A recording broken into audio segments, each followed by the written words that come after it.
Selamat pagi saudara, selamat berjumpa kembali dalam pelajaran Alkitab bersama Suara di Bukit. Saya berharap keadaan saudara dan keluarga baik, penuh dengan damai sejahtera Allah kita, Yesus Kristus. Saudaraku seiman, segala perbuatan baik atau pelayanan yang dilakukan seseorang akan dinilai oleh Allah dari tujuan hatinya. Ada yang melakukan perbuatan baik karena ingin mendapat pujian dari orang lain, namun ada juga yang melakukannya karena cinta kasihnya pada Tuhan Allah. Ia tidak mencari pujian dari orang lain, bahkan seringkali tidak ingin diketahui orang lain. Kali ini kita belajar dari bacaan Lukas 10 ayat 39 sampai 42 tentang kunjungan Yesus ke rumah dua wanita bersaudara, Maria dan Marta. Kalau saudara memegang Alkitab sekarang, mari kita baca bersama. Lukas 10 ayat 39 sampai 42. Ketika Yesus dan murid-muridnya dalam perjalanan, tibalah ia di sebuah kampung. Seorang perempuan yang bernama Marta menerima dia di rumahnya. Perempuan itu mempunyai seorang saudara yang bernama Maria. Maria ini duduk dekat kaki Tuhan dan terus mendengarkan perkataannya. Sedang Marta sibuk sekali melayani. Ia mendekati Yesus dan berkata, "Tuhan, tidakkah engkau peduli bahwa saudaraku membiarkan aku melayani seorang diri? Suruhlah dia membantu aku." Tetapi Tuhan menjawabnya, "Marta, Marta, engkau khawatir dan menyusahkan diri dengan banyak perkara, tetapi hanya satu saja yang perlu. Maria telah memilih bagian yang terbaik, yang tidak akan diambil daripadanya." Saudaraku seiman, di pasal ini kita pelajari bahwa Yesus datang mengunjungi rumah Maria dan Marta, yang juga mempunyai saudara laki-laki bernama Lazarus. Saya kira mereka sangat bersuka cita akan kunjungan Yesus dan murid-muridnya, dan ingin sekali melayani tamu mereka. Dalam melakukannya, Marta begitu terpusat dengan pekerjaannya agar tamu mereka mendapatkan pelayanan yang terbaik. Namun Maria terkagum dengan kehadiran Yesus dan duduk di kakinya dan mendengarkan segala perkataannya. Suatu saat yang sangat berharga baginya, karena Tuhan yang ia kasihi datang mengunjungi rumah mereka. Perhatian Maria terpusat pada setiap kata yang keluar dari mulut juru selamat manusia. Maria dan Marta adalah dua individual yang berbeda, yang sama-sama mengasihi Yesus Allah mereka. Namun masing-masing memiliki pengertian dan perhatian yang berbeda akan siapakah Yesus Kristus bagi diri mereka. Setiap dari kita pun demikian juga, saudara. Pengertian dan pengenalan pribadi akan Yesus Kristus dalam hidup kita tergantung dari pertumbuhan iman melalui firman-firman Allah yang kita pelajari. Saudara, pada saat itu Marta semakin tidak tenang, bahkan mungkin kesal hati, karena ia sendiri harus melakukan semua pekerjaan sementara Maria duduk tenang mendengarkan Yesus. Marta lebih fokus untuk menyediakan roti untuk mengisi perut daripada menerima firman Tuhan sebagai roti kehidupan atau roti hidup bagi jiwa manusia. Mungkinkah Marta yang memiliki tanggung jawab yang paling besar di rumah itu? Kita tidak tahu. Saudaraku, Yesus bisa saja menghardik keras Marta akan sikapnya dan menyuruh Marta untuk duduk diam bersama Maria.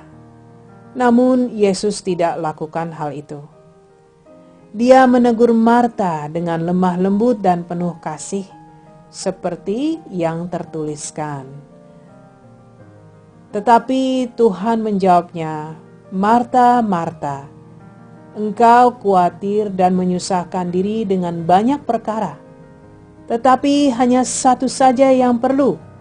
Maria telah memilih bagian yang terbaik, yang tidak akan diambil daripadanya." Saudaraku seiman, kerendahan hati Yesus dan kelemah lembutannya sangatlah indah dan sekaligus menakjubkan. Maria telah memilih hal yang terbaik saat itu. Hatinya dipenuhi dengan hikmat sorgawi, pengetahuan dan pengertian akan kehidupan masa depan dan juga kehidupan kekal.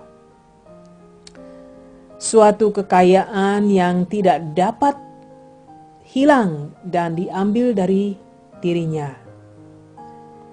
Dengan mencurahkan semua perhatiannya pada anak tunggal Allah yang duduk di ruang tamu rumah mereka, ia mendapatkan semuanya itu. Kalau saja Marta melakukan hal yang sama, maka ia pun akan mendapatkan semua itu. Ia pun akan membebaskan dirinya dari hal-hal dan perkara-perkara yang tidak penting. Saudaraku seiman, saya yakin bahwa pasal ini mengajarkan untuk belajar memprioritaskan segala hal dalam hidup kita sebagai orang-orang beriman. Banyak dari kita yang hidup dengan penuh kesibukan, terlibat dalam berbagai macam kegiatan. Kiranya semuanya itu terasa sangat begitu penting dan harus segera dilakukan atau dikerjakan. Banyak dari kita yang memiliki tanggung jawab besar bagi keluarga kita untuk mengurus dan memelihara keluarga kita.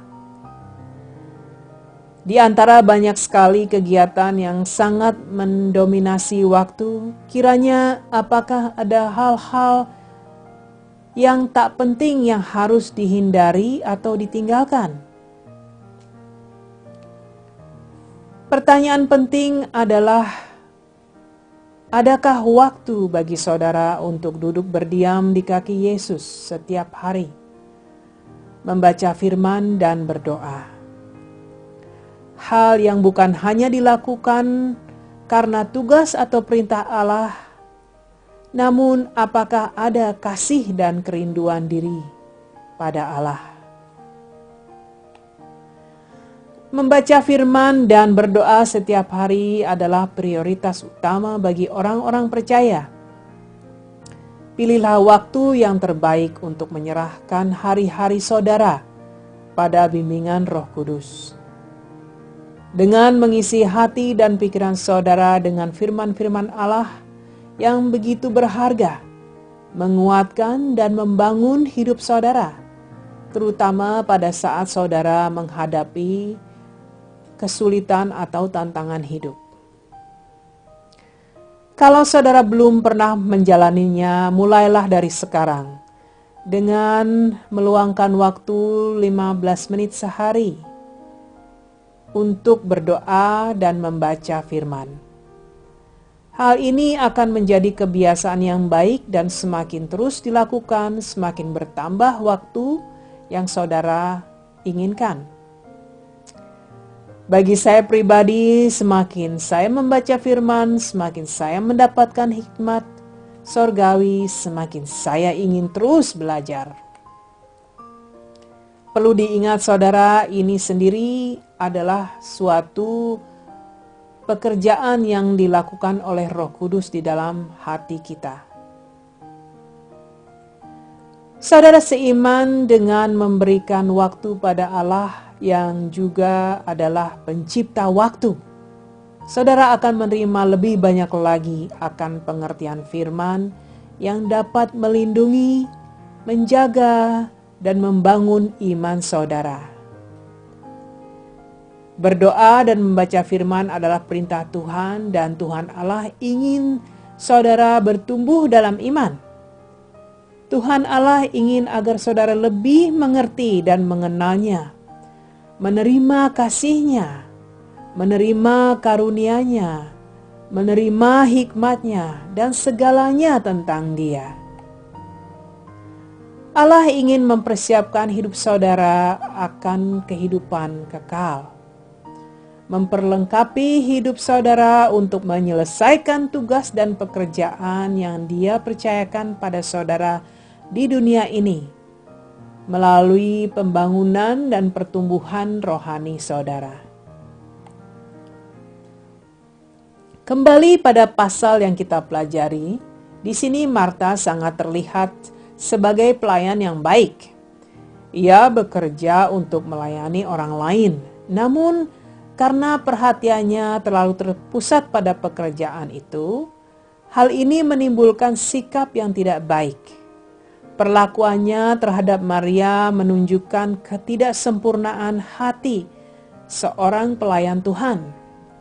Ia mengeluarkan perkataan-perkataan yang mungkin juga membuat Maria malu di hadapan para tamu.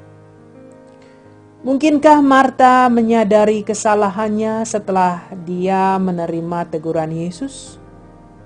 Mungkinkah Marta berubah pandang tentang hal ini, saudara?